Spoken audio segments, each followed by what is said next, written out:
लोकसभा निवडणुकीचं वारं वाहत असताना केंद्र सरकारनं कांदा निर्याती संदर्भात एक महत्त्वाचा आणि मोठा निर्णय घेतलाय। यावर मात्र राज्यामध्ये आता आरोप आणि प्रत्यारोपांच्या फैरी झडू लागल्यात। पाहूयात।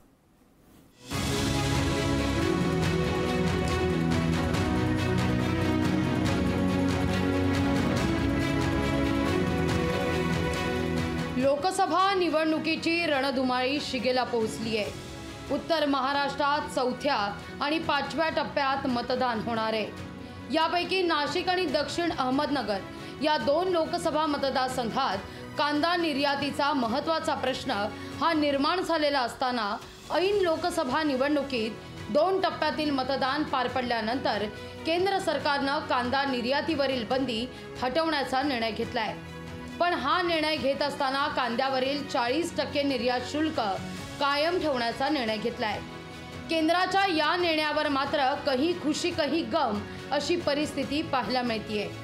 मोठ्या प्रमाणात कांद्याचे भाव वाढत असल्यानं याचा फायदा शेतकऱ्यांना होणार असल्याचं सांगत राज्याचे उपमुख्यमंत्री देवेंद्र फडणवीस यांनी या निर्णयाचं स्वागत केलंय। मोठ्या प्रमाणात कांद्याचे भाव वाढतायत, त्याचा फायदा हा निश्चितपणे शेतकऱ्यांना मिळेल आणि केंद्र सरकारचे मी मनापासून आभार मानतो की केंद्र सरकारने निर्यात बंदी उचलली। तर केंद्र सरकारनं लोकसभा निवडणुकीच्या तोंडावरती कांद्यावरील निर्यात बंदी उठवली असली तरी अनेक अटी शर्ती लावल्यानं त्याचा शेतकऱ्याला फारसा काही फायदा होणार नसल्याचा आरोप शेतकरी नेते अजित नवले यांनी केलाय। अटी शर्ती लादून कांद्याची निर्यात होणार नाही याची पूर्ण काळजी घेतलेली आहे।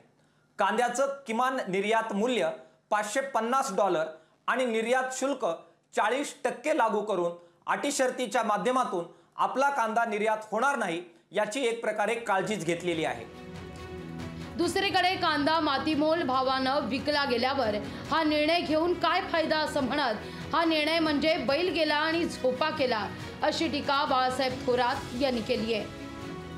कांद्याची निर्यात बंदी उठवण्याला 3 महिने कशा करता लागतात? त्या शेतकऱ्याचा कांदा राहिला तर त्याचा उपयोग आहे। आता काय नेमकं काय त्याचा कांदा गेला मातीमोल भावानं आता निर्यात बंदी उठवतील ते शेतकऱ्याचे हाल केले, शेतकऱ्याला मातीत घातलं, त्याचं प्रचंड नुकसान केलेलं आहे। आता निर्यात बंदी उठून काही उपयोग नाही, बैल गेला आणि झोपा केला।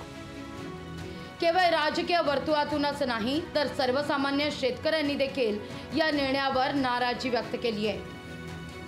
लाल कांद्याचा संपूर्ण सीझन हा निर्यात बंदीमुळे पूर्ण फ्लॉप गेलेला आहे आणि आता नवीन उन्हाळ कांदा मार्केटमध्ये आलेला आहे। त्याला जर माल पाहिजे असेल तर किमान 5 वर्षे तुम्ही निर्यात शुल्क हे स्टेबल करावा अशी केंद्र सरकारला आमची शेतकरी म्हणून विनंती। ऐन लोकसभा निवडणुकीत कांद्याचा मुद्दा उपस्थित झाल्यानं याचा परिणाम राज्यातल्या मतदान टक्केवारीत जाणवण्याची शक्यता वर्तवली जाते।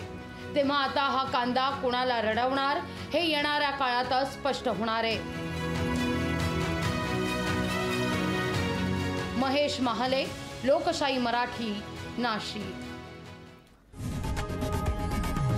लोकशाही मराठी ऐका, पहा, जागरूक रहा।